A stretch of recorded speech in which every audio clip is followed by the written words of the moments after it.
News night में आप सभी का स्वागत है। मैं हूं ऋतु वर्मा। राष्ट्रपति द्रौपदी मुर्मू ने 79 स्वतंत्रता दिवस की पूर्व संध्या पर राष्ट्र को संबोधित करा।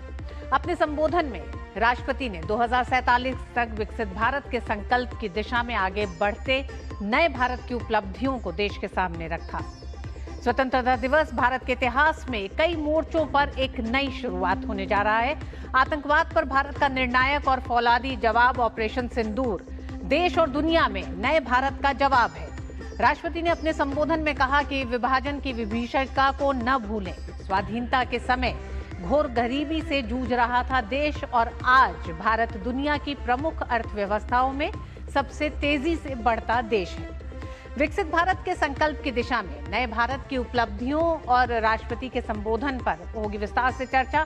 इसी के साथ होगी देश दुनिया की अन्य बड़ी खबरें भी, लेकिन आइए शुरुआत करेंगे अभी तक की हेडलाइंस के साथ। 79वें स्वतंत्रता दिवस की पूर्व संध्या पर राष्ट्रपति द्रौपदी मुर्मू का राष्ट्र को संबोधन। ऑपरेशन सिंदूर को बताया आतंकवाद के विरुद्ध मानवता की लड़ाई में मिसाल। कहा, हम आक्रमणकारी नहीं बनेंगे, लेकिन अपने नागरिकों की रक्षा के लिए जवाबी कार्रवाई में तनिक भी संकोच नहीं करेंगे। राष्ट्रपति ने कहा, भारत ने आत्मनिर्भर राष्ट्र बनने के मार्ग पर काफी दूरी तय की। बड़ी संख्या में लोग गरीबी से निकले बाहर। कश्मीर घाटी में रेल संपर्क शुरू करने को बताया प्रमुख उपलब्धि। कहा, यह ऐतिहासिक मील का पत्थर। 2047 तक भारत को ग्लोबल एआई हब बनाने का लक्ष्य।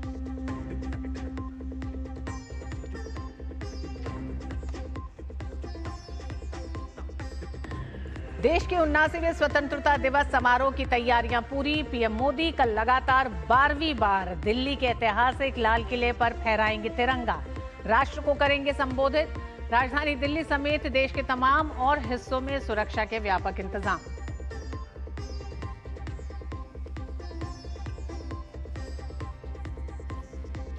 भारत ने पाकिस्तान को चेताया, बयानबाजी पर लगाएं लगाम। किसी भी तरह के दुस्साहस का होगा गंभीर और दर्दनाक परिणाम। पाकिस्तानी नेतृत्व की टिप्पणियों को बताया युद्धोन्माद भरी और नफरत फैलाने वाली। सिंधु जल संधि पर मध्यस्थता न्यायालय की वैधता को किया खारिज।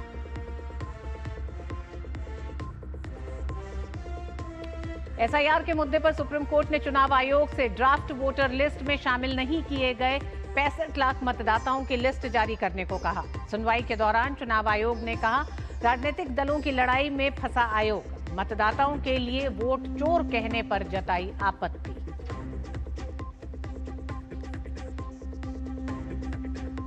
जम्मू कश्मीर में किश्तवाड़ में चशोती में बादल फटने से भारी तबाही। एनडीआरएफ और स्थानीय प्रशासन राहत कार्यों में जुटा।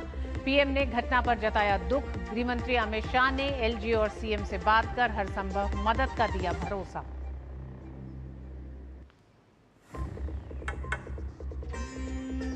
अर्थव्यवस्था के मोर्चे पर अच्छी खबर। अंतर्राष्ट्रीय रेटिंग एजेंसी एस&पी ग्लोबल रेटिंग्स ने भारत की long term sovereign credit rating को BBB तक किया अपग्रेड। 18 साल बाद रेटिंग में बढ़ोतरी। वित्त मंत्रालय ने किया स्वागत।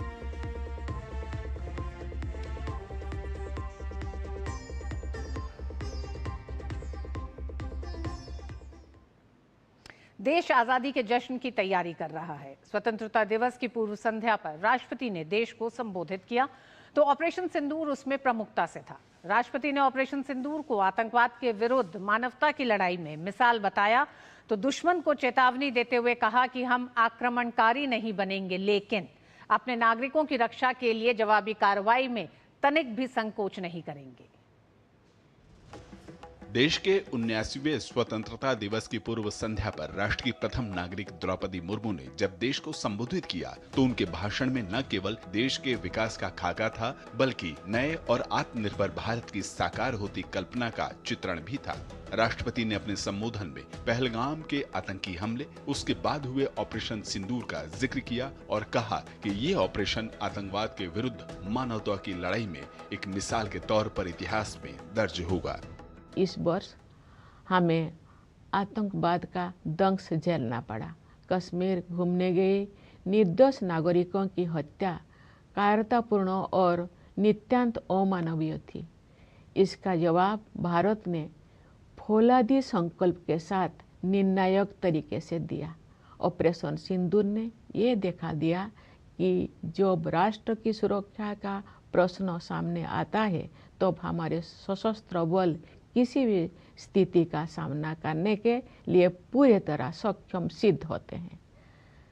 रणनीतिक स्पष्टता और तकनीकी दक्षता के साथ हमारी सेना ने सीमा पार के आतंकवादी ठिकानों को नष्ट कर दिया। मेरा विश्वास है कि ऑपरेशन सिंदूर आतंकवाद के विरुद्ध मानवता की लड़ाई में एक मिसाल के तौर पर इतिहास में दर्ज होगा।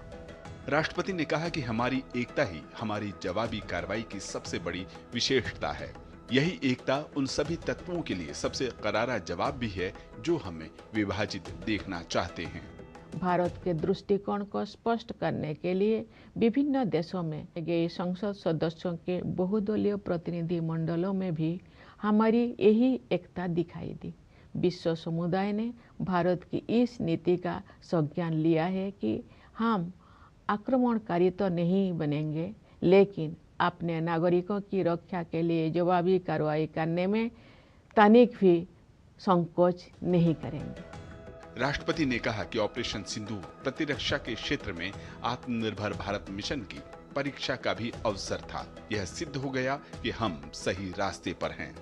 हमारा स्वदेशी विनिर्माण उस निर्णायक स्तर पर पहुंच गया है जहां हम अपनी बहुत सी सुरक्षा आवश्यकताओं को पूरा करने में भी आत्मनिर्भर बन गए हैं। ये उपलब्धियां स्वाधीन भारत के रक्षा इतिहास में एक नए अध्याय का सूत्रपात है। राष्ट्रपति ने सीमाओं की रक्षा करने वाले सैनिकों, पुलिस, केंद्रीय सशस्त्र पुलिस बलों को विशेष तौर पर याद किया और उन सभी को स्वाधीनता दिवस की बधाई दी। Bureau report, DD news. राष्ट्रपति ने अपने संबोधन में भारत के आत्मनिर्भर राष्ट्र बनने के मार्ग की यात्रा की चर्चा की तो बताया कि देश तेजी से आगे बढ़ रहा है और आर्थिक उपलब्धियां भी अब नजर आ रही हैं। राष्ट्रपति ने कश्मीर घाटी में रेल संपर्क शुरू करने को प्रमुख उपलब्धि बताते हुए कहा कि यह ऐतिहासिक मील का पत्थर है। राष्ट्रपति ने स्वतंत्रता दिवस की पूर्व संध्या पर देश को अपने संबोधन में कहा कि 78 वर्षों में देश ने सभी क्षेत्रों में असाधारण प्रगति की है। भारत ने आत्मनिर्भर राष्ट्र बनने के मार्ग पर काफी दूरी तय कर ली है और प्रबल आत्मविश्वास के साथ आगे बढ़ता जा रहा है। आर्थिक क्षेत्रों में हमारी उपलब्धियां साफ साफ देखी जा सकती है। पिछले वित्त वर्ष में 6.5% की सकल घरेलू उत्पाद वृद्धि दर के साथ भारत दुनिया की प्रमुख अर्थव्यवस्था में सबसे तेजी से बढ़ने वाले देश है। वैश्विक अर्थव्यवस्था में व्याप्त समस्याओं के बावजूद घरेलू मांग में तेजी से वृद्धि हो रही है। मुद्रास्फीति पर नियंत्रण बना हुआ है, निर्यात बढ़ रहा है। सभी प्रमुख संकेतक अर्थव्यवस्था की मजबूत स्थिति को दर्शा रहे हैं। राष्ट्रपति ने कहा कि सुशासन के माध्यम से बड़ी संख्या में लोगों को गरीबी से बाहर निकाला गया है। राष्ट्रपति ने कहा कि पिछले एक दशक के दौरान बुनियादी ढांचे में हुए विकास में यह स्पष्ट रूप से दिखाई देता है।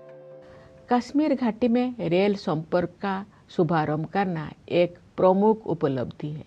शेष भारत के साथ घाटी का रेल संपर्क उस क्षेत्र में व्यापार और पर्यटन को बढ़ावा देगा और नई आर्थिक संभावनाओं के द्वार खोलेगा। कश्मीर में इंजीनियरिंग के ये असाधारण उपलब्धि हमारे देश के लिए एक ऐतिहासिक माइलस्टोन है। राष्ट्रपति ने विश्व की सबसे बड़ी स्वास्थ्य सेवा योजना आयुष्मान भारत का जिक्र किया और कहा कि स्वास्थ्य सेवाओं तक पहुंच से जुड़ी असमानताएं दूर होने से गरीब और निम्न मध्यम वर्ग के लोगों को भी सर्वोत्तम संभव स्वास्थ्य सेवाएं उपलब्ध हो रही हैं। राष्ट्रपति ने सूचना प्रौद्योगिकी क्षेत्र में हुई प्रगति का भी जिक्र किया। आर्टिफिशियल इंटेलिजेंस टेक्नोलॉजिकल एडवांसमेंट का अगला चरण है जो हमारे जीवन में अपना स्थान बना चुका है। सरकार ने देश के एआई क्षमताओं को मजबूत करने के लिए इंडिया एआई मिशन शुरू किया है। इस मिशन के तहत ऐसे मॉडल विकसित किए जाएंगे जो भारत की विशिष्ट आवश्यकताओं को पूरा करेंगे। हमारी आकांक्षा है कि वर्ष 2047 तक भारत एक ग्लोबल एआई हब बन जाए। इस दिशा में सामान्य लोगों के लिए तकनीकी प्रगति का सर्वोत्तम उपयोग और प्रशासन व्यवस्था में सुधार करके उनके जीवन को बेहतर बनाने पर विशेष ध्यान दिया जाएगा। राष्ट्रपति ने कहा कि युवा, महिलाएं और लंबे समय से हाशिए पर रहे समुदाय देश को प्रगति के मार्ग पर आगे बढ़ाएंगे। शुभांशु शुक्ला की इंटरनेशनल स्पेस स्टेशन की यात्रा ने एक पूरी पीढ़ी को ऊंचे सपने देखने की प्रेरणा दी है। ये अंतरिक्ष यात्रा भारत के आगामी मानव अंतरिक्ष उड़ान कार्यक्रम गगनयान के लिए अत्यंत सहायक सिद्ध होगी। राष्ट्रपति ने कहा कि देश भ्रष्टाचार के प्रति जीरो टॉलरेंस रखते हुए अनवरत सुशासन के साथ आगे बढ़ रहा है। उन्होंने महात्मा गांधी के कथन का हवाला देते हुए कहा कि भ्रष्टाचार और दंभ लोकतंत्र के अनिवार्य परिणाम नहीं होने चाहिए। उन्होंने कहा कि अपनी वास्तविक क्षमता को हासिल करने की दिशा में भारत अब और तेज गति से आगे बढ़ रहा है। Bureau report, DD news. राष्ट्रपति ने अपने संबोधन में भारत की विकास यात्रा के कई महत्वपूर्ण पड़ावों का जिक्र करा और इसी को लेकर हम चर्चा भी आगे बढ़ाएंगे। आज का हमारा विशेष है राष्ट्रपति का संदेश, भारत के शौर्य का संकल्प। दो विशेष मेहमान हमारे साथ जुड़ रहे हैं। रामकृपाल सिंह, वरिष्ठ पत्रकार हमारे साथ जुड़ रहे हैं। विजय त्रिवेदी, वरिष्ठ पत्रकार हमारे साथ जुड़ रहे हैं। आप दोनों का बहुत बहुत स्वागत है। रामकृपाल जी, सबसे पहले आप ही के पास आना चाहूंगी। 78 वर्षों के आजाद भारत के इस सफर में राष्ट्रपति द्रौपदी मुर्मू के संबोधन में 79वीं साल में प्रवेश करने से पहले जो बड़ी उपलब्धियां उन्होंने देश के सामने रखी हैं, किस तरह से आप उन उपलब्धियों को देखते हैं? और अगर ऐसी 5 उपलब्धियों हम आपसे पूछें जिनको इन 78 वर्षों में पूरा नहीं कर पाई बहुत सारी सरकारें, जिन्हें इन 10 वर्षों में पूरा किया गया। देखिए, राष्ट्रपति जी ने सबसे पहला जो महत्वपूर्ण बात उन्होंने कही कि हमारा जो लोकतंत्र है वो संविधान उसका जो है स्तंभ है। एक तरह से संविधान पर ही हमारा जो संविधान उसकी नींव है हमारे लोकतंत्र की। तो एक तो ये जो कभी कभी भ्रम फैलाया जाता है संविधान को लेकर के, तो राष्ट्रपति जी ने कहा कि ये संविधान ही भारत की लोकतंत्र की आत्मा है और उसी के अनुसार हम आगे बढ़ रहे हैं। और जो जैसा कि आपने कहा, उन्होंने सबसे महत्वपूर्ण बात क्या कही कि जो पार्लियामेंट में नरेंद्र मोदी जी ने एक बात कही थी कि जो लोग ये कहते हैं कि 80,000 लोगों को क्यों हम राशन दे रहे हैं और क्यों ऐसा कर रहे हैं, तब मोदी जी ने संसद में कहा था कि हमें मालूम है कि अब उनको इसकी जरूरत नहीं है, लेकिन हम तब तक उनको ये देते रहेंगे कहीं फिर उनके पैर फिसल न जाए, क्योंकि अभी अभी वो गरीबी से बाहर निकले हैं।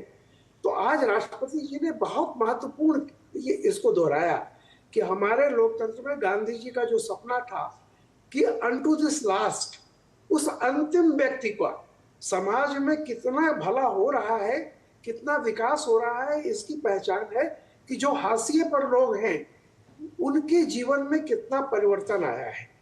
तो द्रौपदी जी ने जो ये बात कही कि अभी जो हम मदद इस सरकार ने शुरू की है, आज 10-11 साल हो गए, उसको अभी जारी रखा जाए ताकि कोई भी फिसल करके कोई बीमारी हो गई, किसी को कुछ हो गया तो फिर से वो गरीबी रेखा के नीचे न चला जाए। बहुत महत्वपूर्ण बात उन्होंने कही जी। और उन्होंने जो अब तक की उपलब्धियां हैं, पर्यावरण से लेके ऑपरेशन सिंदूर तक का उन्होंने सब जिक्र किया। और सबसे अच्छी बात है कि मॉडर्न टेक्नोलॉजी, जिस तरह से भारत में स्टार्टअप्स हम बहुत आगे बढ़ रहे हैं, और उन्होंने भी जिक्र किया कि डिजिटल ट्रांजैक्शन पूरी दुनिया का 50% अकेले भारत में हो रहा है जी। तो उन्होंने उपलब्धियों का जिक्र भी किया हर क्षेत्र में, पर्यावरण से लेकर के हमारे सैनिकों की बात, युवाओं की बात, महिलाओं की बात, सब कुछ किया उन्होंने। लेकिन उन्होंने भविष्य की चुनौतियों के प्रति भी आग्रह किया। एक तरह से हमें सचेत किया कि कहीं हम जब तक जो मार्जिनलाइज्ड हैं, हाशिए पर हैं, उनको हम निरंतर उनके विकास का ध्यान रखें और आगे हम बढ़ते रहें जी। विजय त्रिवेदी जी, राष्ट्रपति ने जहां एक तरफ विकास यात्रा का एक बड़ा खाका रखा देश के सामने, वहीं कुछ जो बड़ी बातें की जिसमें ये लगता है कि 78 वर्षों का ये जो सफर था उसमें एक जो इन्होंने माइलस्टोन कहा कि जम्मू कश्मीर की कनेक्टिविटी को लेकर क्या आपको लगता है कि बहुत साल लग गए भारत को इस दूरी को कम करने में? साथ ही उन्होंने जब बात की आतंकवाद की तो उन्होंने कहा कि आतंकवाद से भी एक बड़ा जवाब सिर्फ हमने पाकिस्तान को नहीं बल्कि दुनिया को भी दिया, और पाकिस्तान को एक तरह से आज राष्ट्रपति के संबोधन में एक संकेत और मिल गया होगा कि अगर फिर दोबारा पाकिस्तान ने किसी इस तरह की कोशिश की तो उसका निर्णायक एक जवाब भारत देने के लिए आज भी तैयार है। बिल्कुल रितु जी, बहुत आपने महत्वपूर्ण प्रश्न मतलब बिंदु उठाया जो राष्ट्रपति जी ने कहा। और यदि मैं देखूं कि कश्मीर में बहुत लंबे समय से जाता रहा हूं, तो जो राष्ट्रपति जी ने कहा है कि कनेक्टिविटी वहां पर बढ़ी है, कनेक्टिविटी तो जाहिर तौर पर बहुत बढ़ी है। जब जो अभी ट्रेन भी वहां पर चालू हुई, रोड सिस्टम भी वहां पर जो चालू हुआ है, रोड सर्किट जिस तरह से बढ़ा है वो तो महत्वपूर्ण है ही। लेकिन मैं समझता हूं कि दिल्ली और श्रीनगर के बीच दिलों की दूरी कम हुई है, वो एक बड़ा कदम है। क्योंकि मैं लंबे समय तक देखता रहा, एक जमाने में मैं, माफ कीजिए मुझे कहना चाहिए कि नहीं, कि लोग कश्मीर और भारत की बात करते थे कि आप इंडिया से आए हैं, कश्मीर में हैं। अब अभी मैं कुछ 3-4 महीने पहले भी वहां पर गया था, तो लोग अब कश्मीर और भारत, जो पहलगाम में भी सामने आया, पहलगाम की घटना में भी शामिल आया कि ऐसा रेस्पॉन्स कश्मीर का पहले कभी नहीं मिला। आतंकवादी घटनाएं वहां पर लगातार होती रही हैं, कोई ऐसा नहीं है। पिछले 6 साल में कमी हुई है, लेकिन किसी मौके पर ऐसा नहीं हुआ, बल्कि ये अक्सर सवाल उठाए जाते थे। पहलगाम पर जो बात की गई, जिस तरह से कश्मीर ने साथ दिया देश का और कश्मीर ने उस घटना का विरोध किया, वो केवल सड़क की कनेक्टिविटी से दूर नहीं होता, वो दिल्ली और श्रीनगर के बीच जो दिलों की दूरी कम हुई है वो बड़ा काम हुआ है। और इस सरकार में, मौजूदा सरकार में, भारत सरकार के संविधान में, और ये पहला मौका हुआ, यदि आपको याद हो प्रधानमंत्री जी ने पहले कहा था कि ये पहला मौका हुआ है। आर्टिकल 370 हटने का फायदा ये हुआ है कि जम्मू कश्मीर में मुख्यमंत्री ने पहली बार भारत के संविधान की शपथ की, तो वो भी एक बहुत महत्वपूर्ण कदम है। इसलिए ट्रेन तो हम बनाते ही, ये तो हमारी टेक्नोलॉजी का हिस्सा, वो भी हालांकि 50, 60, 70 साल लग गए उस काम को होने में भी। हम जाते थे तो बहुत लंबा समय लगता था, जम्मू से श्रीनगर जाने में भी बहुत वक्त लगता है, श्रीनगर से अलग अलग इलाकों में भी जाने से। और दूसरी बात पाकिस्तान को जितना जल्दी समझ आ जाए, राष्ट्रपति जी ने बहुत निर्णायक तरीके से बात कही। ऑपरेशन सिंदूर को यदि आप कहें कि ये झांकी है, तो झांकी से भी समझ में आ जाना चाहिए कि क्या होता है। फिल्मों के ट्रेलर जो है ना, आज जैसे शोले के 50 साल पूरे हो रहे हैं, तो फिल्मों का ट्रेलर जो है वो बता देता है आपको। बिल्कुल विजय त्रिवेदी जी, राष्ट्रपति के संबोधन में ये भी बहुत साफ हुआ कि संविधान और लोकतंत्र को लेकर किस तरह से भारत का संविधान दुनिया के सबसे पुराने लोकतंत्र को मजबूत करता है। और उन्होंने बहुत साफ कहा कि 4 महत्वपूर्ण मूल्य की जो बात की है, न्याय, स्वतंत्रता, समता, बंधुत्व। क्या आपको लगता है जब आप भारत और इंडिया की बात कर रहे हैं, आप इंडिया और कश्मीर की बात कर रहे हैं, भारत और कश्मीर की दूरी की बात कर रहे हैं, ऐसे ही भारत और इंडिया की भी एक बड़ी दूरी थी, उस दूरी को भी पाटा पिछले कुछ सालों में। भारत में जिस तरह से विकास को एक तरह से इंक्लूसिव ग्रोथ के साथ आगे बढ़ा है भारत, उसमें वो दूरी मिटाई गई है। इसलिए आज संविधान और लोकतंत्र और भी ज्यादा मजबूत हुआ है, इन मूल्यों की और ज्यादा जरूरत है। बिल्कुल रितु जी, बिल्कुल ठीक बात आपने कही। और जैसे अभी रामकृपाल जी ने भी 80 करोड़ लोगों को अनाज की योजना का, जो अन्न योजना का जिक्र किया गया, तो वो भी वही है कि सबसे पिछड़े को, जो आखिरी लाइन में बैठा, यदि उसको समता मिले, वो आगे बढ़ सके, वो मजबूत हो सके। लोकतंत्र की सबसे बड़ी जरूरत सबसे कमजोर आदमी को बराबर की हिस्सेदारी देना ही होता है। वो काम यहाँ पर किया गया, संविधान की सुप्रीमेसी को एक बार से फिर तय किया गया। और मुझे याद आता है कि जो एटली साहब का जो भाषण था ब्रिटेन की पार्लियामेंट में, और वो समझते थे कि हिंदुस्तान के ये लोग लोकतंत्र को कैसे चलाएंगे, इनके बस का काम नहीं है। उन सब लोगों के लिए ये 78 साल पूरे और 79वीं जो हम लोग वो मना रहे हैं सालगिरह, वो उन सब लोगों के लिए जवाब है। लेकिन विजय त्रिवेदी जी, दुनिया मान रही है इसे, दुनिया मान रही है, लेकिन विपक्षी पार्टियां ऐसे मौके पे, जब 78 वर्षों का एक इतना कठिन एक तरह से समय हो सकता है, क्योंकि जिस तरह के गुलामी के दौर से भारत निकला था, उसमें जब आप अपनी ही नींव पे सवाल खड़ा करते हैं, अपने ही संविधान, अपने ही लोकतंत्र पे, क्या वो भी एक बड़ा संदेश राष्ट्रपति के संबोधन में दिखाई देता है? बिल्कुल, वो संबोधन में तो दिखाई देता है, लेकिन मैं कहता हूं इसको भी लोकतंत्र की मजबूती का हिस्सा मानना चाहिए कि विपक्ष उस सवाल को उस तरह से खड़ा कर सके ये भी एक लोकतंत्र की मजबूती का हिस्सा है। और विपक्ष में राजनीति चलती रहती है, लेकिन बहुत सारे मुद्दों पर हमें एक साथ खड़े होना चाहिए। इसका मैसेज भी है, चाहे वो ऑपरेशन सिंदूर की बात हुई हो, पहलगाम की घटना हुई हो, बहुत सारे मौके आए। और गरीब को, पिछड़े को, लोकतंत्र को, सबको मजबूत करने के लिए, जैसे एसआईआर का मसला मैं बताऊं, एसआईआर का मसला पॉलिटिकल इशू नहीं है, ये भारतीय जनता पार्टी कांग्रेस का इशू नहीं है, ये लोकतंत्र का इशू है। तो एसआईआर में मैं समझता हूँ कि केवल चुनाव आयोग की जिम्मेदारी नहीं है, हमारे सभी राजनीतिक दल उस सिस्टम को ठीक करेंगे तो वो सबके फायदे का होगा। एक दूसरे पर आप ये जो हम्माम में बैठे हुए हैं शीशे के घरों के साथ बिना पर्दे के, उसमें मेहरबानी करके उसको मजबूत करने का काम करें, ये मैसेज भी दिया गया है। क्या रामकृपाल जी, क्या आपको लगता है 78 साल का सफर पूरा करने पर, 79 साल में प्रवेश करने पे आजाद भारत की राजनीतिक पार्टियों को और आम जनता को, सबको ये सोचने की जरूरत है कि हमने कहां से सफर शुरू किया था, कहां तक पहुंचे हैं? जब राष्ट्रपति ये कहती हैं कि गरीबी रेखा से नीचे या गरीब लोगों का उत्थान हुआ है, और उसमें सबसे ज्यादा अहमियत इस बात पे दी जा रही है कि जन कल्याणकारी योजनाएं जारी रहें, जिससे कि फिर उन्हें वो दिन ना देखने पड़े। देखिए, जो कल्याणकारी योजनाएं होती हैं उनका ढिढोरा पीटने की जरूरत नहीं होती, क्योंकि वो मासेस ने उसको अनुभव किया है। अगर गरीब के घर में इज्जत घर से लेके रसोई घर तक परिवर्तन आया है तो किसको बताने की जरूरत नहीं है, वो आम आदमी जानता है। तो आज द्रौपदी जी ने जो कहा वो है कि बहुत परिवर्तन हुआ है। मैं खुद इस बात को कह रहा हूं कि एक महिला जिसको गांधी जी ने कहा था मतलब अंतिम व्यक्ति, आप सोचिए कि जो रसोई घर में लकड़ी बीन करके लाती थी और जिसकी आंखें पथरा गई थी, अगर उसके जीवन में, उसके घर में, पहली बात तो उसका घर बना। घर का मतलब क्या होता है, मैंने जब कहा इज्जत घर से रसोई घर, तो आप ये समझिए कि अगर रसोई घर बना है तो उसमें राशन भी है, उसमें बल्ब भी है, उसमें सिलेंडर भी है। तो ये उपलब्धियां जो लोग नकारते हैं, जनता उनको नकारती है।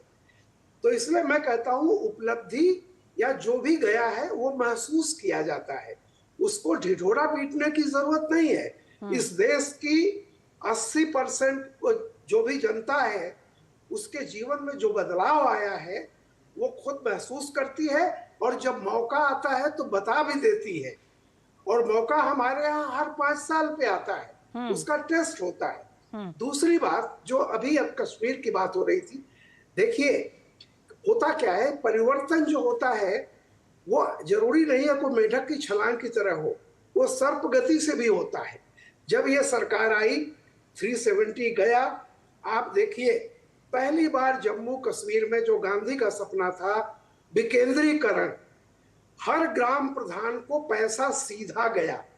जो जम्मू कश्मीर में कुछ परिवारों को तक पैसा पहुंचता था, नीचे जाता नहीं था। तो विकेंद्रीकरण जो वहां पे किया, वहां के गांव के प्रधान, सरपंच, उन्होंने अपने गांव की जरूरतों के हिसाब से उसका उपयोग जो किया पैसे का, तो एक बहुत बड़ा जमीनी परिवर्तन आया है कश्मीर में। और इसीलिए जब चेनाब पे ब्रिज बनता है तो देखिए 2 चीज होती है, गांव का एक गरीब इंसान के लाइफ में जो चेंज आता है, और वहां से इंफ्रास्ट्रक्चर का जो कि दुनिया देख रही है चेनाब पे जो ब्रिज बना है। तो मेरा ये कहना है कि घर की उस बल्ब से, उस चूल्हे से लेकर के और हाईवे तक, एयरपोर्ट तक, ये जो परिवर्तन जिनको नहीं दिखाई पड़ रहा है, इसीलिए वो हाशिए पर रहते हैं। विजय त्रिवेदी जी, परिवर्तन 78 सालों का है। एक समय वो भी था, भारत ने कई युद्ध देखे, युद्ध ऐसा भी रहा जिसके बाद भारत के प्रधानमंत्री को एक आह्वान करना पड़ा, और उस आह्वान के तहत एक समय का उपवास भी रखा गया, आप जानते हैं। तो कष्ट के दिन बहुत भारत ने देखे, लेकिन आज जब डिजिटल का युग है, ऐसे में भारत का भी डिजिटल ग्रोथ जो है वो तेजी से बढ़ रहा है, और उसने सुनिश्चित किया कि कैसे हर लाभार्थी को उसके खाते तक डायरेक्ट बेनिफिट ट्रांसफर पहुंचे। क्या आपको लगता है कि ये लंबी एक यात्रा भारत ने तय की है? ये तमाम वो उपलब्धियां हैं जिन्हें आज याद करने की जरूरत है, और इससे आगे की बात भी राष्ट्रपति ने की है, तो उसको भी हम बात करेंगे कि किस तरह से विकास यात्रा के आगे के कुछ लक्ष्य को भी सामने रखा उन्होंने। बिल्कुल ऋतु जी, डिजिटल इंडिया का तो जो एक पूरा स्टेप है वो पूरी दुनिया को चौंकाने वाला है। ये भी वैसा ही चौंकाने वाला जैसे हमने लोकतंत्र को मजबूत किया है, वैसे ही डिजिटल इंडिया पूरी दुनिया भर में इस तरह से नहीं हुआ जैसे हिंदुस्तान की आधी से ज्यादा आबादी ने उसको इतनी तेजी से एक्सेप्ट किया। और उस डिजिटल इंडिया का जो बड़ा फायदा हुआ कि एक भ्रष्टाचार की दीवार टूटी जी, और कोई मीडिएटर, कोई दलाल बीच में नहीं बचा। जो पैसा, जो मदद सरकार की मिलनी थी वो सीधे वहां पर पहुंची। डीबीटी जिसे आप कहते हैं, डायरेक्ट बेनिफिट ट्रांसफर, उसने एक बड़ा बदलाव किया है, बड़ी छलांग लगाई है कि उससे पूरे की पूरी जो योजनाएं हैं वो ठीक पहुंच रही हैं। अभी बात हुई इज्जत घर की, मैं कहता हूँ इज्जत घर एक बड़ा काम हुआ। जो सबसे पिछड़ा घर है, जो सबसे कमजोर घर है, उसके घर में, उस महिला के घर पर इज्जत घर है। और जो सबसे पहला घर है देश का, और सबसे पिछड़े समाज से, आदिवासी से राष्ट्रपति बनी है। कुछ लोग इसको पॉलिटिकल मैसेजिंग कह सकते हैं, लेकिन पॉलिटिकल मैसेजिंग भी तो देश को देखनी चाहिए कि एक आदिवासी महिला देश के पहले घर की पहली नागरिक बन जाए, ठीक है, और देश के आखिरी जो महिला है उसके घर में इज्जत घर भी हो और रसोई घर भी ठीक से हो। तो ये दोनों एक बहुत तार जुड़े हुए हैं, इसको आप केवल अलग अलग तरीके से मत देखिए। ये पूरी विकास यात्रा का सफर है, और जब यात्रा होती है तो मंजिल हमेशा आगे चलती जाती है। जी विजय त्रिवेदी जी, क्या आप मानते हैं कि नेतृत्व, राजनीतिक स्थिरता, राजनीतिक स्पष्टता, इच्छा शक्ति और राजनीतिक इच्छा शक्ति की बेहद जरूरत है जब आप इतने बड़े कदम किसी देश के विकास के लिए उठाए, चाहे वो आतंकवाद के मोर्चे पे हो, युवाओं के रोजगार के मोर्चे पे हो, 55 करोड़ से ज्यादा लोगों को आयुष्मान भारत की एक तरह से लाभ मिल रहा है इस समय, जो कि लोगों के लिए एक बड़ा सवाल होता था किस तरह से अपना इलाज कराएं। क्या आपको लगता है कि इसमें एक नेतृत्व की बहुत बड़ी भूमिका है? अक्सर कहा जाता है कि सेनाएं युद्ध जीतती और हारती नहीं है, कमांडर जो है ना वो युद्ध जीतता है। सिस्टम तो देश में होता है ना, ये सारी योजनाएं, ये सारे अस्पताल और व्यवस्थाएं हमारे पास थी, लेकिन एक लीडरशिप का जो क्लैरिटी है उसने उस पूरे सिस्टम को बदल दिया। लीडरशिप की क्लैरिटी सबसे महत्वपूर्ण होती है, इसलिए नेतृत्व के लिए ये जो सिस्टम भी हमारा बना है लोकतंत्र का, वो भी नेतृत्व के चुनाव का मौका देता है आपको, समझे, और वही हम चुन रहे हैं। अफसर तो बने हुए हैं ही ना, अफसर तो पहले भी थे, अफसर आज भी है, अस्पताल भी है, लेकिन लीडरशिप की क्लैरिटी आपको बताती है कि आपकी प्रायोरिटी क्या है, और प्रायोरिटी न केवल काम की, किसके लिए प्रायोरिटी है ये भी बहुत महत्वपूर्ण होती है, और किस मौके पर किस चीज को प्राथमिकता देना चाहिए, और वहां तक सब लोगों को ले जाना। ऑपरेशन सिंदूर में भले ही सेना लड़ रही हो, हमारी फौज लड़ रही थी, एयरफोर्स लड़ रही थी, लेकिन पूरा देश खड़ा से आत्मनिर्भर भारत का भी एक बहुत बड़ा संदेश देश और दुनिया में गया। वो सिर्फ रक्षा क्षेत्र में नहीं, और आत्मनिर्भरता भारत ने जिस तरह से तमाम मोर्चों पे हासिल की है, क्योंकि समय कम है, बहुत ज्यादा हम इस पे चर्चा नहीं कर सकते, लेकिन विस्तार से मुझे लगता है कि आने वाला समय, अब 79वीं स्वतंत्रता दिवस के मौके पर कई ऐसे मोर्चों पर कई ऐसे शौर्यगान होंगे जो बताएंगे कि किस तरह से भारत लगातार अपनी इस विकास यात्रा में नए कीर्तिमान स्थापित करता हुआ आगे बढ़ रहा है। बहुत बहुत धन्यवाद रामकृपाल जी, आपका भी, विजय त्रिवेदी जी आपका भी। और वक्त एक छोटे से ब्रेक का है। ब्रेक के बाद जश्न आज़ादी की तैयारी, यानी 79वें स्वतंत्रता दिवस की तैयारियां किस तरह से पूरे देश में है, सुरक्षा के किस तरह के बंदोबस्त किए जा रहे हैं, सब आप तक लेके आएंगे वक्त एक छोटे से ब्रेक का। Do you feel conscious while smiling? Say goodbye to your worries because an orthodontist can help you feel confident. Be it a child, a teenager, or even a working professional, braces and aligners can help you get that stunning smile. Consult your nearest orthodontist. To learn more, visit the Indian Orthodontic Society's website, bracesspecialists.com. दादू, आप मुझे लेने क्यों नहीं आए? बेटा, दादू की तबीयत खराब है, उन्हें तेज बुखार, सर दर्द और उल्टियाँ भी हो रही हैं। बच्चों, मलेरिया एक खतरनाक बीमारी है जो मादा एनोफिलीज मच्छर के काटने से होती है। ठंड के साथ कंपकपी, तेज बुखार, सर दर्द, उल्टी इत्यादि। अगर किसी को भी ये लक्षण हो तो जांच व उपचार कराना चाहिए। हमें तुरंत स्वास्थ्य केंद्र जाना चाहिए। मलेरिया के लक्षण हो तो सरकारी स्वास्थ्य केंद्र में जाकर मुफ्त में जांच और संपूर्ण उपचार करवाएं। ये दृढ़ संकल्प हमारा है। भारत को मलेरिया मुक्त बनाना है। फिर ये डुगडुगी गई कहाँ? पापा के साथ साथ सारे सपने भी चले गए, और अपने बच्चों के सपनों के साथ ऐसा कुछ नहीं होने देना। वो कैसे? पहले से लाइफ इंश्योरेंस का टर्म प्लान ले रखा। बड़े भैया, सपनों को रखो सुरक्षित टर्म प्लान के साथ। सबसे पहले लाइफ इंश्योरेंस। जब धरती चीर कर निकलता है लोहे का पत्थर और मिलता है मोंगिया के जोश से, फिर तपता है, पिघलता है और बनता है फौलाद। अब होता है सरिया सारी खूबियों के साथ। मोंगिया स्टील, मजबूत देश का मजबूत सरिया।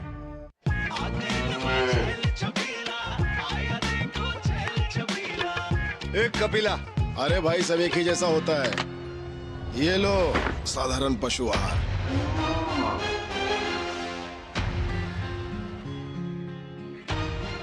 इस देश की हर माँ, बच्चे, बूढ़े, जवान, खिलाड़ी, डॉक्टर, इंजीनियर, सबको गाय भैंस की दूध की शक्ति पर भरोसा है। पर जब इन पशुओं को कपिला पशु आहार मिलेगा, तभी तो दूध सिर्फ ज्यादा ही नहीं, शक्ति से भरपूर भी होगा। और ये सच जानते हुए चंद पैसों के लिए तुम देश का भरोसा तोड़ दो। माफ कीजिए।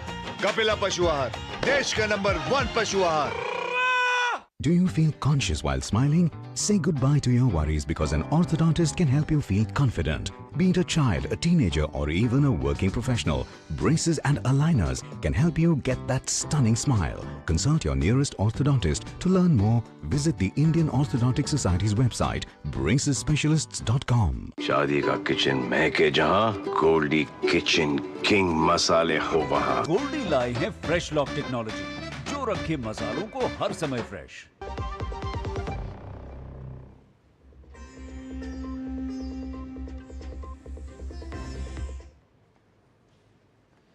देश के 79वें स्वतंत्रता दिवस समारोह की तैयारियां पूरी हो गई हैं। पीएम मोदी कल लगातार 12वीं बार दिल्ली के ऐतिहासिक लाल किले पर तिरंगा फहराएंगे और राष्ट्र को संबोधित करेंगे। राजधानी दिल्ली समेत देश के तमाम और हिस्सों में भी सुरक्षा के व्यापक इंतजाम किए गए हैं। देश के 79वें स्वतंत्रता दिवस समारोह की तैयारियां पूरी हो गई हैं। प्रधानमंत्री नरेंद्र मोदी दिल्ली के ऐतिहासिक लाल किले से 79वें स्वतंत्रता दिवस का उत्सव मनाने में देश का नेतृत्व करेंगे। जब देश 2047 तक विकसित भारत के सरकार के दृष्टिकोण को साकार करने की दिशा में तेजी से आगे बढ़ रहा है, इस वर्ष के स्वतंत्रता दिवस समारोह का विषय नया भारत रखा गया है। लाल किले पर अंतर सेवा और दिल्ली पुलिस गार्ड की संयुक्त टुकड़ी प्रधानमंत्री को सलामी देगी। इसके बाद प्रधानमंत्री सलामी गारद का निरीक्षण करेंगे। प्रधानमंत्री के लिए गार्ड ऑफ ऑनर दस्ते में 96 जवान शामिल होंगे। गार्ड ऑफ ऑनर का निरीक्षण करने के बाद प्रधानमंत्री लाल किले की प्राचीर पर झंडा फहराएंगे। भारतीय वायुसेना इस वर्ष स्वतंत्रता दिवस समारोह का समन्वय कर रही है। ध्वजारोहण के बाद तिरंगे को राष्ट्रीय सलामी दी जाएगी। ऐसा पहली बार होगा जब 11 अग्निवीर वायु संगीतकार भी राष्ट्रगान बजाने वाले बैंड का हिस्सा होंगे। प्रधानमंत्री के राष्ट्रीय ध्वज फहराते ही भारतीय वायुसेना के 2 Mi-17 हेलीकॉप्टर एक राष्ट्रीय ध्वज लिए और दूसरा ऑपरेशन सिंदूर को दर्शाने वाला ध्वज लिए आयोजन स्थल पर फूलों की वर्षा करेंगे। इस साल स्वतंत्रता दिवस समारोह के दौरान ऑपरेशन सिंदूर की सफलता का भी खास जश्न मनाया जाएगा। इस साल लाल किले पर आयोजित होने वाले समारोह में शामिल होने के लिए विभिन्न क्षेत्रों से करीब 5000 विशेष अतिथियों को आमंत्रित किया गया है। इनमें स्पेशल ओलंपिक 2025 का भारतीय दल, अंतर्राष्ट्रीय खेल आयोजनों के विजेता, खेलो इंडिया पैरा गेम्स के स्वर्ण पदक विजेता और विभिन्न क्षेत्रों के किसान, खुले में शौच मुक्त प्लस गांवों के सर्वश्रेष्ठ प्रदर्शन करने वाले सरपंच, कैच द रेन अभियान के सर्वश्रेष्ठ प्रदर्शन करने वाले सरपंच, पीएम विकास योजना के तहत कुशल और प्रशिक्षित सर्वश्रेष्ठ प्रदर्शन करने वाले युवा, ट्राइफेड द्वारा पीएम वन धन योजना के तहत सर्वश्रेष्ठ प्रदर्शन करने वाले उद्यमी, प्रधानमंत्री आवास योजना ग्रामीण के लाभार्थी, स्वच्छता अभियान के 50 बेहतर प्रदर्शन करने वाले स्वच्छता कार्यकर्ता, लखपति दीदी के लाभार्थी, वाइब्रेंट गांवों से अतिथि और अंडमान और निकोबार द्वीप समूह के मूल समुदायों के जनजातीय बच्चे शामिल हैं। स्वतंत्रता दिवस पर कोई भी अनहोनी न हो, इसके लिए देश की सुरक्षा एजेंसियों ने कमर कस ली है और परिंदा भी पर न मार सके, इसके लिए पुख्ता बंदोबस्त किए गए हैं। लाल किले के आसपास सुरक्षा को सख्त कर दिया गया है। यहाँ चप्पे चप्पे पर पुलिस और सुरक्षा बल तैनात हैं। दिल्ली के विभिन्न इलाकों में बड़ी संख्या में पुलिसकर्मी तैनात किए गए हैं। हमारा जो इंडिपेंडेंस डे सेलिब्रेशन है, इसमें हमारा मैक्सिमम हम लोग स्टाफ को डिप्लॉय किया हुआ है और तमाम रूट्स पे, इंटरसेक्शंस पे हमारे स्टाफ डिप्लॉयड है, प्रॉपर्ली ब्रीफ्ड है और हम लोग प्रॉपर्ली इसको सुपरवाइज कर रहे हैं। राजधानी दिल्ली ही नहीं, देश के तमाम और हिस्सों में सुरक्षा व्यवस्था पूरी तरह से चाक चौबंद कर दी गई है। जम्मू कश्मीर में भी सुरक्षा व्यवस्था कड़ी की गई है। डोडा समेत तमाम इलाकों में वाहनों की जाँच की जा रही है। कुल मिलाकर तैयारी पूरी है और देश में उत्साह पूरा है। मुकेश शुक्ला के साथ ब्यूरो रिपोर्ट, डीडी न्यूज। इस साल स्वतंत्रता दिवस इतिहास का हिस्सा बने आप भी। प्रधानमंत्री नरेंद्र मोदी लाल किले से संबोधन करेंगे। अल्ट्रा हाई क्वालिटी के 4K कैमरे होंगे। हर शब्द की गूंज, हर दृश्य की बारीकी की सिर्फ आप देख सकते हैं वेव्स के OTT प्लेटफॉर्म पर। और न्यूज नाइट में आगे है, पाकिस्तान को भारत की चेतावनी, किसी भी दुस्साहस के दर्दनाक परिणाम होंगे। भारत ने चेताया पाकिस्तान को। पाकिस्तान की लगातार गैर जिम्मेदाराना टिप्पणियों पर यह भारत का जवाब है।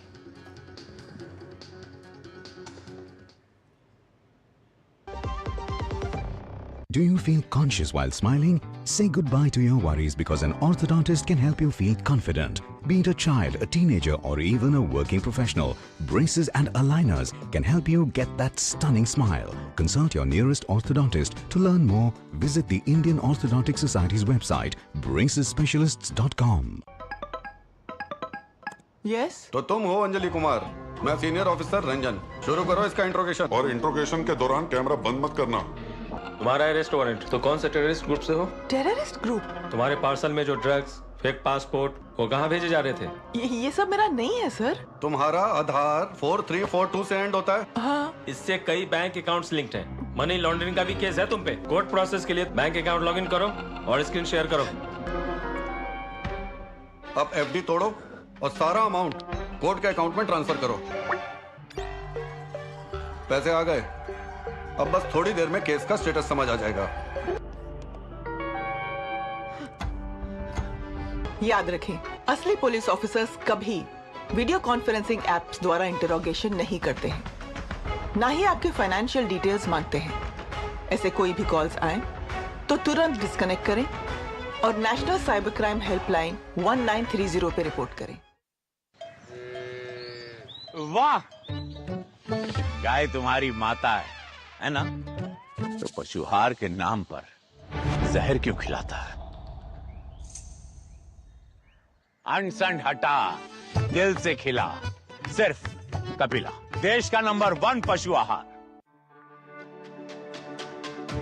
मेरी पसंद, मेरी पसंद, मेरी पसंद, मेरी पसंद, हमारी पसंद, हम सबकी पसंद। मजबूत देश का मजबूत सरिया हो गया स्टील। 4-5 दिनों से तेज बुखार है।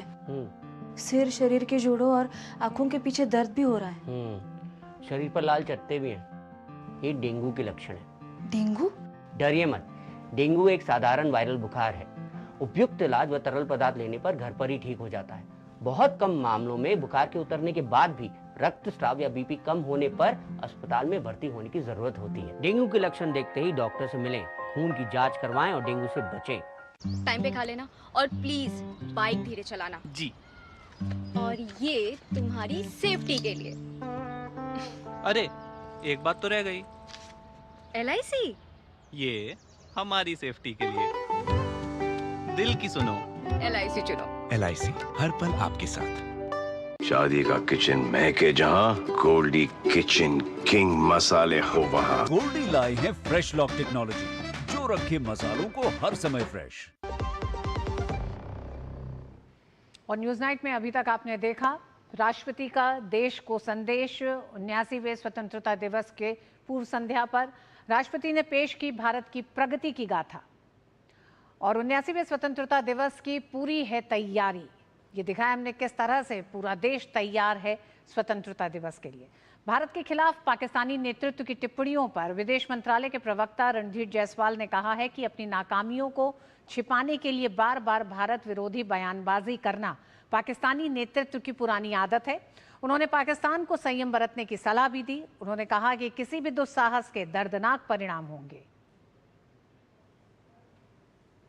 We have seen reports regarding a continuing pattern of reckless, warmongering and hateful comments from Pakistani leadership against India. It is well known the known modus operandi of the Pakistani leadership to whip up anti-India rhetoric time and again to hide their own failures. Pakistan would be well advised to temper its rhetoric, as any misadventure will have painful consequences as was demonstrated recently.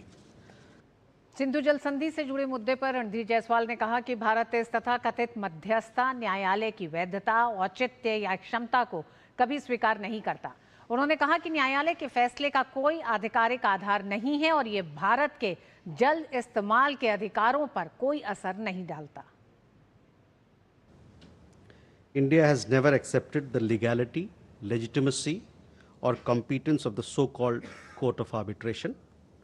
Its pronouncements are therefore without jurisdiction, devoid of legal standing, and have no bearing on India's rights of utilization of waters.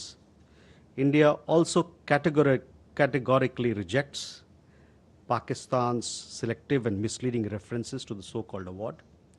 As reiterated in our press release of 27 June 2025, the Indus Waters Treaty stands in abeyance by a sovereign decision of the Government of India, taking in response to Pakistan's continued sponsorship of cross-border terrorism, including the barbaric Pahalgam attack.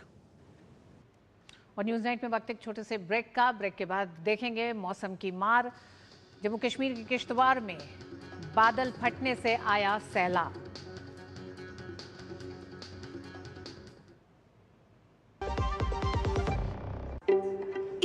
एक minute क्या हुआ? अभी से इतना खर्चा करोगे तो मेरी पढ़ाई का क्या करोगे? तुमने पहले ही लाइफ इंश्योरेंस का चाइल्ड प्लान सोच रखा है, इसके लिए। सपनों को रखो सुरक्षित चाइल्ड प्लान के साथ। सबसे पहले लाइफ इंश्योरेंस। कम ब्याज पे लोन चाहिए, वो भी ऐप से। वाह! फंसा! अनजान ऐप से बचें। RBI कहता है जानकार बनिए, सतर्क रहिए। इस देश की हर माँ, बच्चे, बूढ़े, जवान, खिलाड़ी, डॉक्टर, इंजीनियर, सबको गाय भैंस की दूध की शक्ति पर भरोसा है। पर जब इन पशुओं को कपिला पशु आहार मिलेगा, तभी तो दूध सिर्फ ज्यादा ही नहीं, शक्ति से भरपूर भी होगा। कपिला पशु आहार, देश का नंबर 1 पशु आहार। टाइम पे खा लेना और प्लीज बाइक धीरे चलाना। जी। और ये तुम्हारी सेफ्टी के लिए। अरे एक बात तो रह गई। LIC?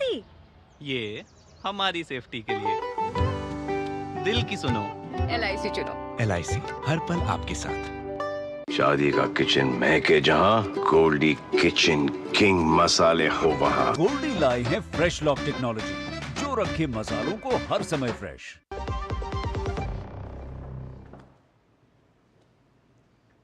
SIR के मुद्दे पर सुप्रीम कोर्ट ने चुनाव आयोग से ड्राफ्ट वोटर लिस्ट में शामिल नहीं किए गए 65 लाख मतदाताओं की लिस्ट जारी करने को कहा है।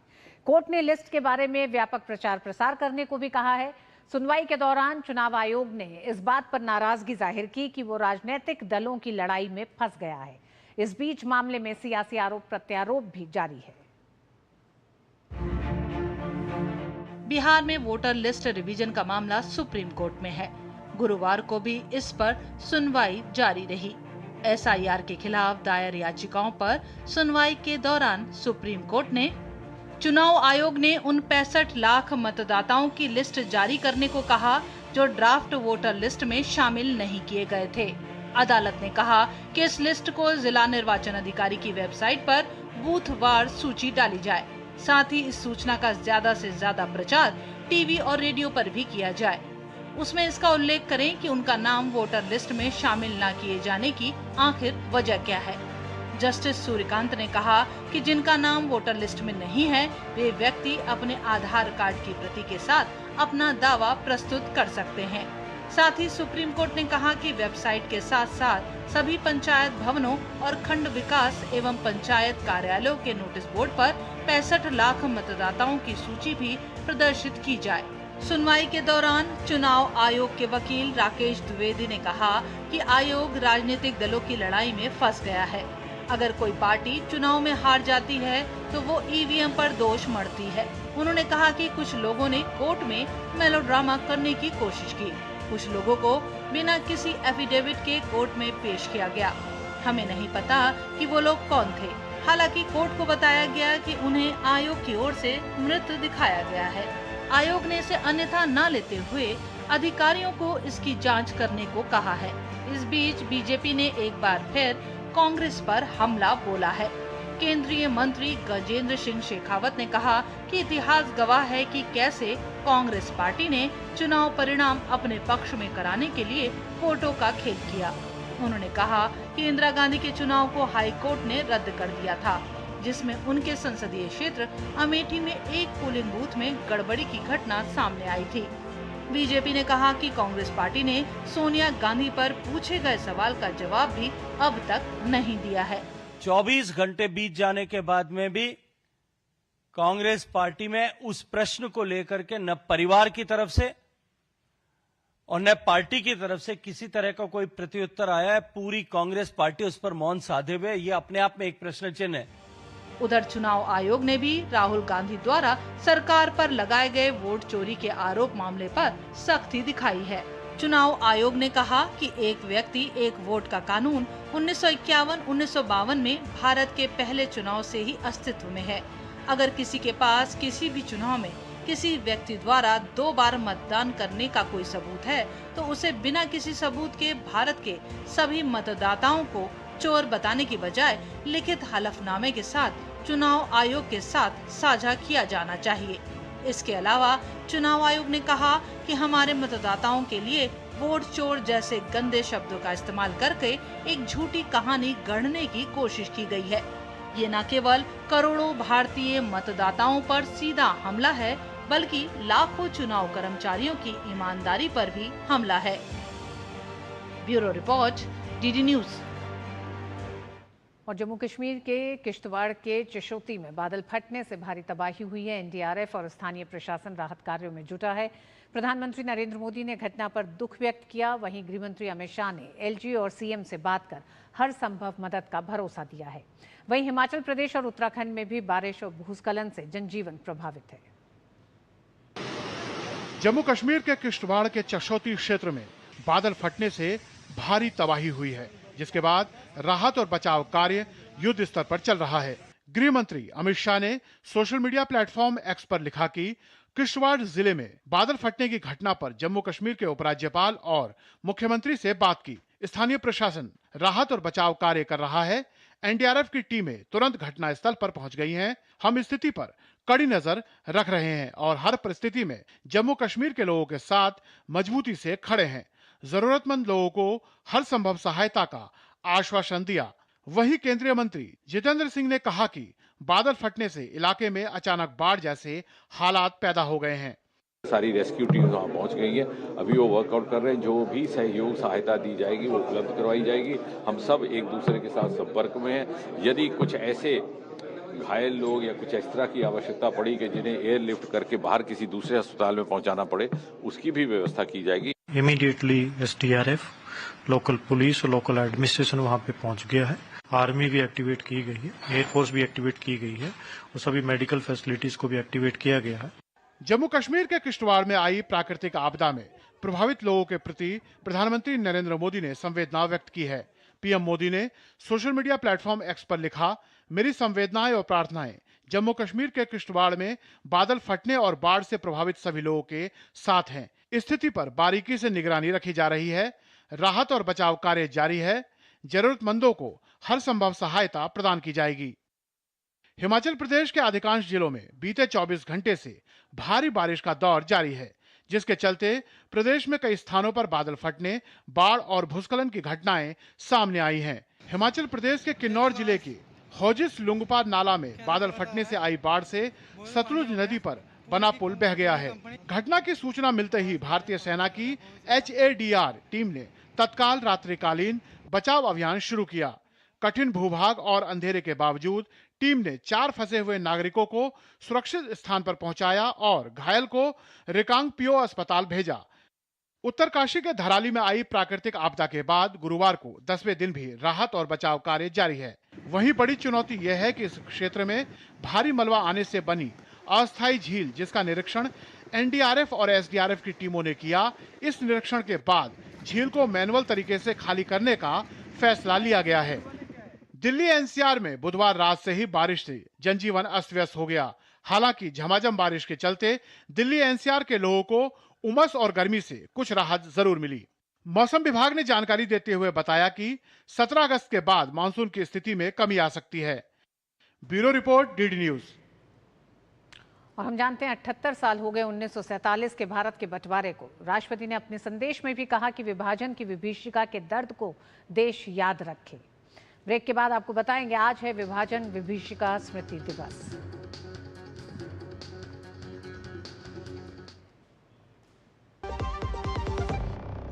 डॉक्टर दादू, ये प्रीमियम क्या होता है? बेटा, प्रीमियम मतलब समझ लो पेट्रोल। जब तक कार में पेट्रोल है तब तक कार चलेगी, पेट्रोल खत्म कार स्टॉप। पर पापा, इस बार पेट्रोल खत्म होने पर भी कार चलती रहेगी। वो कैसे? LIC के जीवन लाभ में प्रीमियम पेमेंट हो जाए स्टॉप, पर पॉलिसी के फायदे चलते रहते हैं। मतलब अब लाइफ की गाड़ी चलेगी नॉन स्टॉप। LIC हर पल आपके साथ। मलेरिया का कारण रुके हुए पानी में पैदा होने वाला एनोफिलीज मच्छर।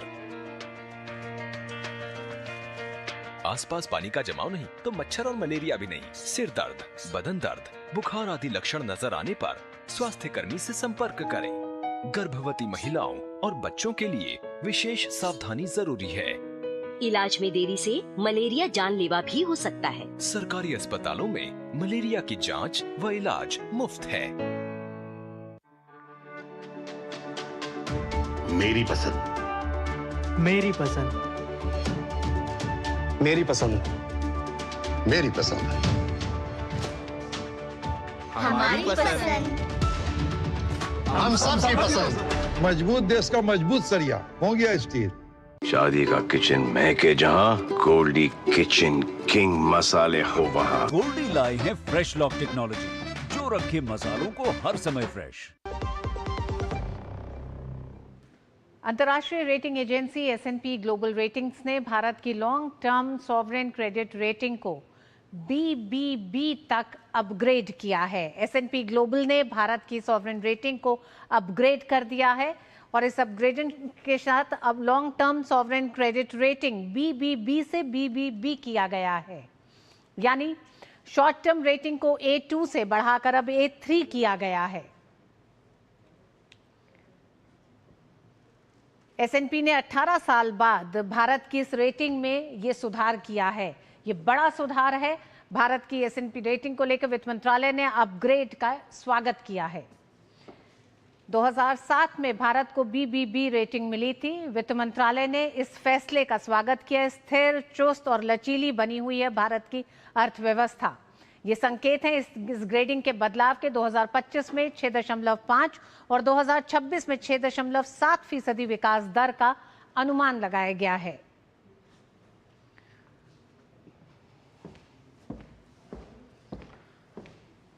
और देश जश्न आज़ादी के पर्व की तैयारी कर रहा है तो विभाजन विभीषिका का दर्द भी झेल रहा है। विभाजन विभीषिका स्मृति दिवस के मौके पर देश के लोगों ने उस दर्द को याद किया और तमाम कार्यक्रमों में हिस्सा लिया। राष्ट्रपति, प्रधानमंत्री ने भी इस दर्द को साझा किया। 14 अगस्त 1947 की तारीख भारत भला कैसे भूल सकता है।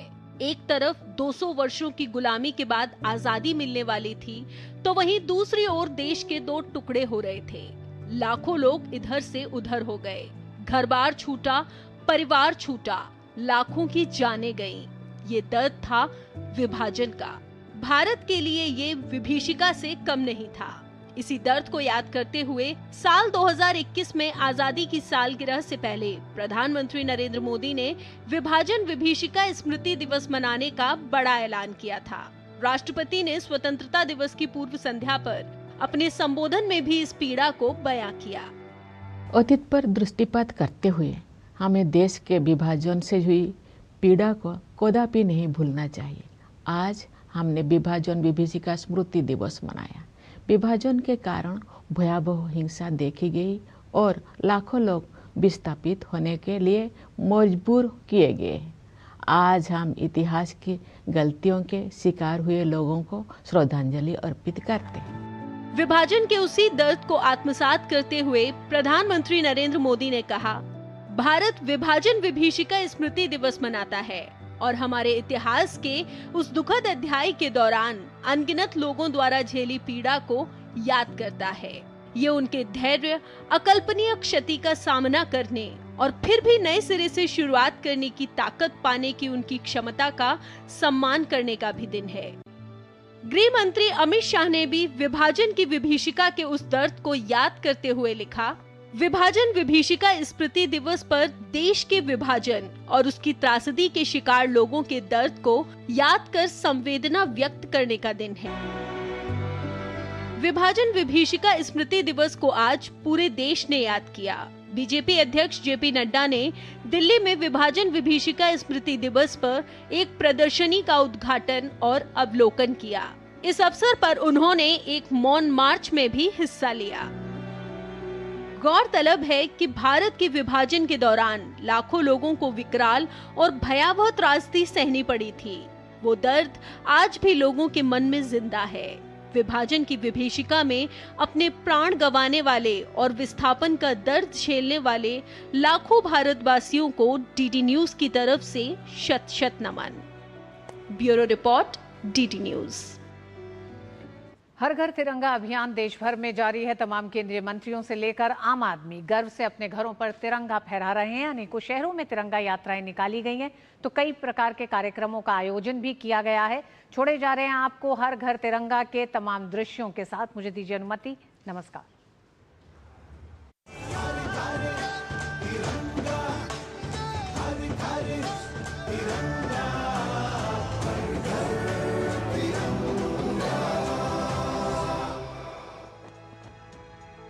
देश भर में जश्न आजादी के तहत हर घर तिरंगा अभियान चलाया जा रहा है और अभियान के दौरान तिरंगा यात्राओं का दौर चल रहा है, जिसमें उत्साह के साथ लोग बढ़ चढ़कर हिस्सा ले रहे हैं।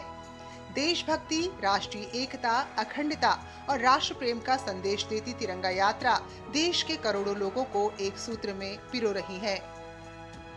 इसी कड़ी में राज्यों में भी कई कार्यक्रमों का आयोजन किया जा रहा है।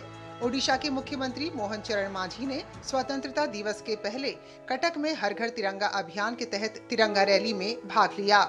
असम के डिब्रूगढ़ में हर घर तिरंगा अभियान के तहत केंद्रीय मंत्री सर्बानंद सोनोवाल ने अपने घर पर तिरंगा फहराया। वहीं मध्य प्रदेश के मुख्यमंत्री मोहन यादव बोट क्लब में हर घर तिरंगा अभियान के तहत नौका तिरंगा यात्रा में शामिल हुए। भोपाल के मुखर्जी नगर कोलार में भी पूरे उत्साह के साथ तिरंगा यात्रा निकाली गई। इसमें भी मुख्यमंत्री मोहन यादव ने शिरकत की। वहीं बात करें छत्तीसगढ़ की, तो रायपुर में मुख्यमंत्री विष्णुदेव साय स्वतंत्रता दिवस दौड़ कार्यक्रम में शामिल हुए। पूरा देश राष्ट्रभक्ति के माहौल से ओतप्रोत होकर के जो आनंद ले रहा है, हम सब संकल्प लें कि भविष्य में कोई भी चुनौती हो, पूरा देश और मध्य प्रदेश एकजुट होकर खड़े रहेंगे। और ये तिरंगा हम सभी लोगों का आन बान शान है और हर कीमत पर इसके आन बान और शान को हम लोग को बचा के रखना है। चेन्नई में केंद्रीय मंत्री एल मुरुगन वॉशरमैनपेट में स्टैनली अस्पताल के पास हर घर तिरंगा यात्रा में शामिल हुए। तो वहीं उत्तर प्रदेश में मथुरा से सांसद हेमा मालिनी ने हर घर तिरंगा अभियान के तहत घरों में तिरंगा फहराने और स्वतंत्रता की लड़ाई में बलिदान देने वाले महापुरुषों को याद करने की अपील की। जम्मू कश्मीर के रियासी में भी पूरे जोर शोर के साथ तिरंगा यात्रा निकाली गई। रियासी की जिलाधिकारी निधि मलिक ने भी तिरंगा फहराते हुए तिरंगा रैली में हिस्सा लिया। तिरंगा रैली में आम जन के साथ साथ स्कूली बच्चों ने भी बढ़ चढ़कर हिस्सा लिया। वहीं राजौरी में हर घर तिरंगा अभियान के तहत तिरंगा यात्रा निकाली गई। राज्य पुलिस की ओर से आयोजित इस यात्रा में स्थानीय लोग बड़ी संख्या में शामिल हुए। वहीं भद्रवाह में स्वतंत्रता दिवस से पहले सीआरपीएफ 33 बटालियन ने स्कूली छात्रों के साथ तिरंगा रैली निकाली। Bureau report, DD news.